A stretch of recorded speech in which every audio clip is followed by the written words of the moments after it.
Welcome back to D20 Tactics. On this channel, I play Dungeons & Dragons with my friends, and we explore combat scenarios and play out the tactics used to defeat monsters quickly and safely, giving you more time to get back to roleplaying. I'm your host and Dungeon Master, Saracen0, and today I'm joined by AzureWolf, BlindOracle, Fear No Equal, and Chron. Together we'll run through typical battles that adventurers might see playing Dungeons & Dragons. This is the sixth and final encounter in the Underdark excursion, so if you missed the start, you can find a link to it in the description below. Grab your dice, draw your sword, and let's jump into combat. Hit points, abilities, spells, items in hand. 55 out of 62 hit points, holding a +1 short bow. That's it. 61 out of 61 hit points, 3 first level slots remaining, 2 second level slots remaining, 1 third level slot remaining, 2 fourth level slots remaining, 1 fifth level slot remaining. I am concentrating on fly for the fighter and the rogue. 90 out of 90 hit points. I have Second Wind, Action Surge, and Indomitable available. I am carrying my +1 Great Axe. 72 out of 75 hit points remaining.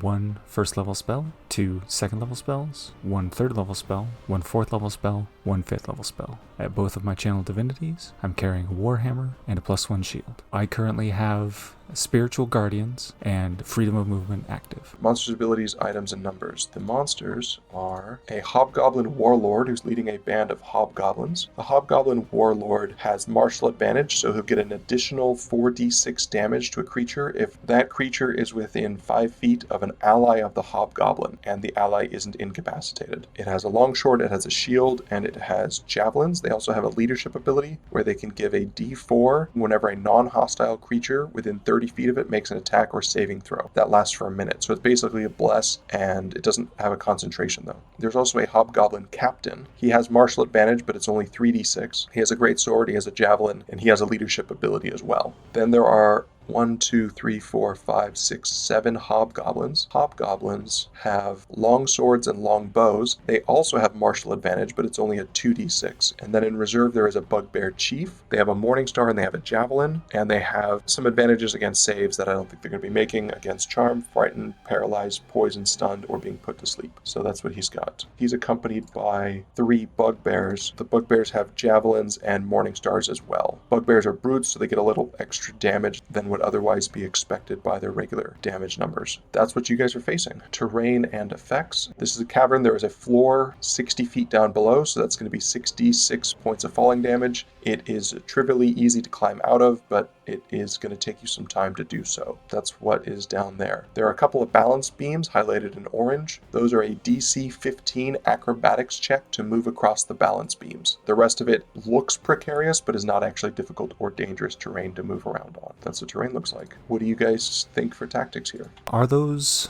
walls in the section on the left side of the screen? Yeah, so there's a door right next to you. There's a couple of walls. Then there's a opening here, so you can definitely shoot out of that if you wanted to. You've got a door here, a door there, leads out to this section down here. So they're permeable. You can get through them, but there are also sections of it that block line of sight. So my recommendation would be to head straight south through that door and then allow them to either cluster up or otherwise get entangled, possibly hitting them with some big AoE spells on our way out. Just for me and you, because the other two can fly over this cavern. Oh yeah, that is true. I suppose that would be for me and the wizard, but that would probably delay things for too long if the other two were to fly in. What do you guys think? If there's a turn that goes by without a fireball going out, we're wasting it. Uh-huh. You have so many, and there's so many enemies that, just lay them down. Uh-huh. I might just head across the north then, because then I can get the bugbears and spiritual guardians without risking falling into a pit and never making it out in time to be useful. If we want to suspend the fly, it could be useful to have maybe banishment on that head hobgoblin. That takes that leadership ability out of play and that big nasty sneak attack. I also have banishment.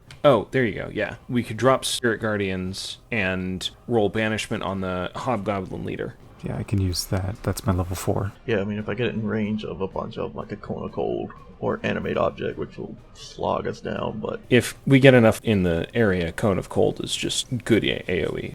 I have a question regarding terrain and movement. So I know that the castle structure on the left-hand side is permeable and I can shoot out of parts of it. My question is the only way into the crenellation section through that door, or could I fly around to get to the front area with crenellation that I can shoot out of? Here, these you could move through. These you could not. These you could move through. It's just these arrow slits that nobody's going to be able to... I mean, if you were a gaseous form or something, you can move through that. But otherwise, no medium-sized or small-sized creatures can be able to move through those. Any medium-sized creature can squeeze through those spaces. Same thing with those spaces. Okay. Anything else? Nah. Alrighty then. Let's go ahead and roll initiative. Ooh. Anybody have higher than a 20? 22 for the wizard. I got a 21 on the hobs. And a 20 for the owl. Who has between a 20 and a 15? Who's got between a 15 and a 10? 14. 12 for the fighter. 11 for the cleric. That's going to start us off with AzureWolf. So I've got some options to fire at. Let's do the ones that are directly in front of us. Drop a fireball in that group. Yep. Tell me about it. DC 17 dex, and your damage, I'm upcasting it to 4th. That is 32. Western Hobgoblin is going to pass, but he's still going to die because that's more damage. The Northern Hobgoblin is going to fail. He'll take the 32 and drop. The Hobgoblin Captain is going to pass. He's going to take 16. What else? I'm good. After that, we're going to go to the Hobs. Hobgoblin Captain, he's going to run back to there. He's going to issue a command. This guy's going to jump out here. He's going to take a shot at the cleric with his longbow. 25 to hit you, cleric. That'll hit. Take 8 points of piercing damage and give me a concentration save. Concentration 17. Pass. Then he's going to move back to there. The next one is going to take a shot. He's got a 19, which I think is a miss. That does miss. That guy's going to move to there. He's going to take a shot. He's going to get 20 on the nose. Okay. Take 9 and a concentration save. It's a natural 2 on the concentration save. All right, you're going to lose your radius. This guy's going to do the same thing. He's going to issue a command. This guy's going to move to here. He's going to ready an action to shoot whoever has no cover coming out of that hole. He's going to move to there. He's going to ready an action to shoot anybody who's coming out of that hole and doesn't have any cover. And then the bugbears. The bugbears are going to start charging. This guy's going to move to there. This guy's going to move to there. This guy's going to move to there. This guy's going to dash to there. That's all of my hobgoblin. After the goblinoids is the owl. Those guys are concentrating. I don't really want to pull them out there. They're just going to call dodge for the moment. Call dodge where he's at. Sounds good. After the owl is the blind oracle. Okay, so we're going to move south through the corridor to the first row of archery slits. I'm flying, so we're going to move all the way up. Hide action. We got a 21 for the stealth check. Absolutely. 24 to hit. 24 hits, punches through the half plate. 32 points of damage. That'll kill him. You get there, you move back. Move back. Yeah, just away from the wall.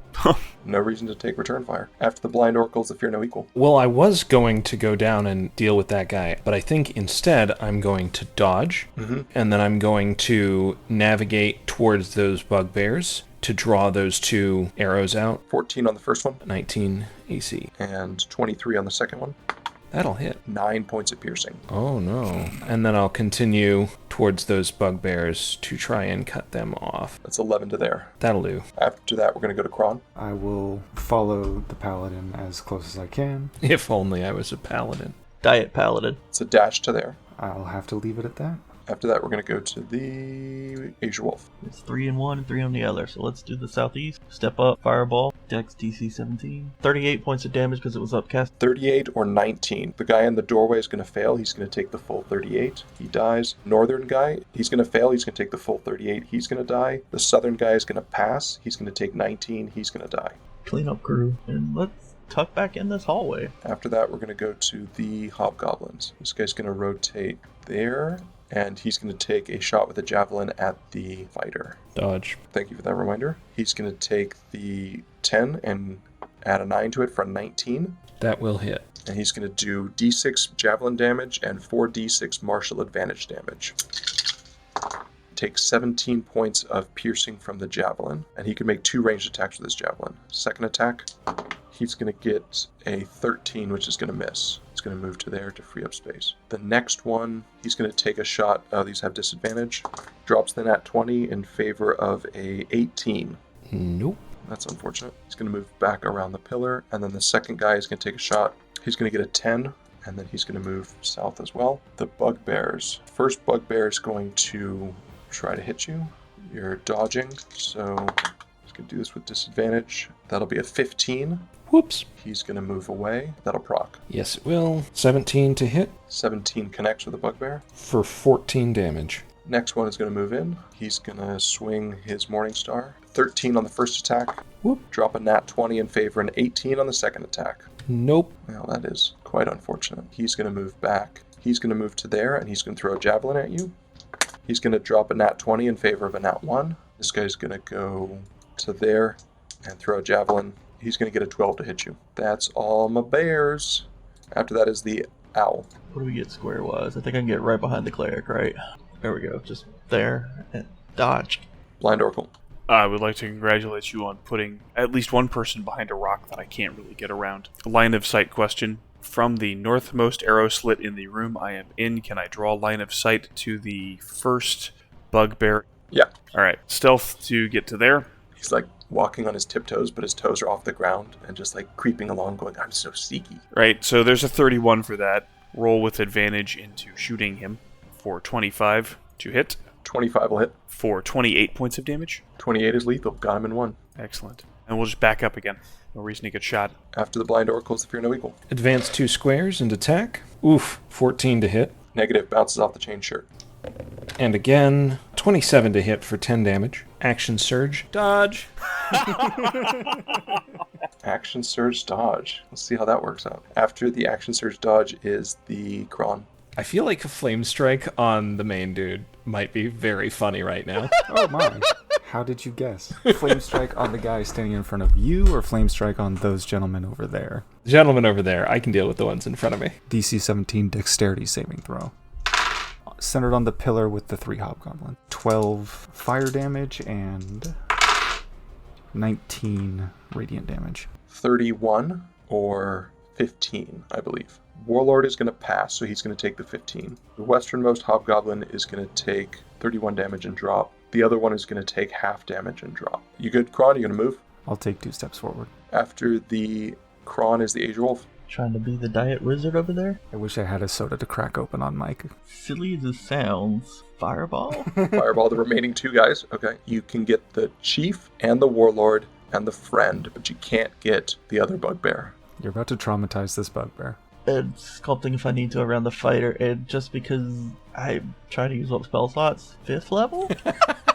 Insert Vine Boon sound. DC 17 dex, and 34. 34, just under average. Everybody fails. The bugbear's going to take full damage and drop. The chief is going to take 34, and then the lord is going to take 34. That's the AzureWolf. You good there? Move around. Yeah, I'm good. After that, we're going to go to the hobgoblins. Chief's going to try to hit the fighter. That's really our best option. We don't need to invite more damage. Nat 1, and that'll do. 19 to hit your fighter. That'll do. Take 15 points of piercing damage. His backup is going to move to there. He's going to take a shot at the fighter.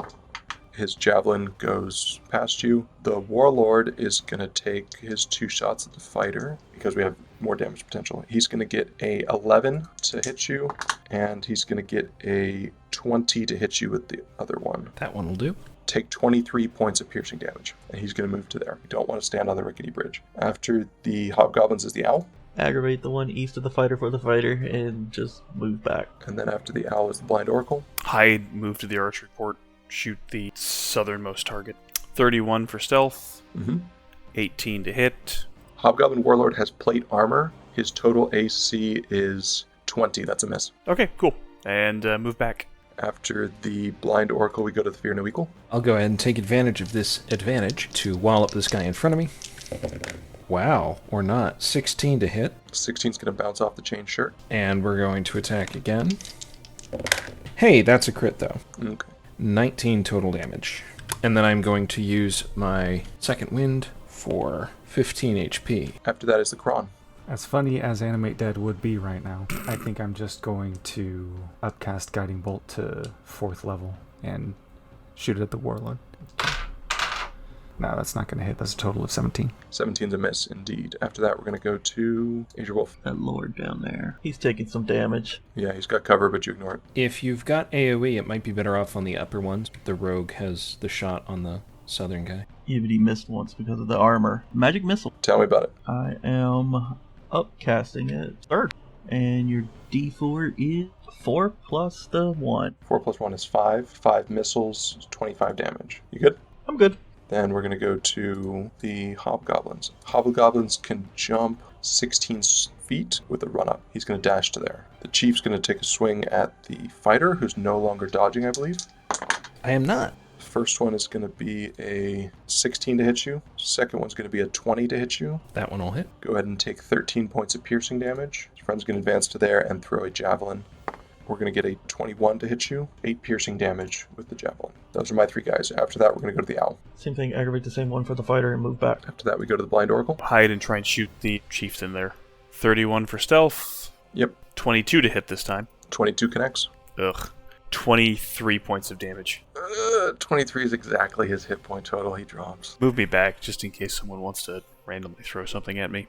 Fredo equal. Attacking with advantage. That's a crit. Okay. 23 damage. I finally get some damage. Yeah, he gets 2 hit points left and he drops. What do you got now? Fly across. Yeah, I guess I'll fly over there and punch the last guy with my axe. You're not going to believe me. I believe you. Crit. That's my second 20. Most of these crits are 19s, actually. 25 damage. The part I don't believe is why you didn't push him in the hole. I'm not even sure if I would have gotten that much damage out of it. 6d6, you would have gotten quite a bit. So that's the end of the Underdark excursion. The players will collect 5,600 gold pieces, which is a total of 1,400 gold pieces each. They recover 4 magic items, which are the Circlet of Blasting, Gloves of Thievery, a Spell Scroll of Arcane Hand, and a Spell Scroll of Flame Strike.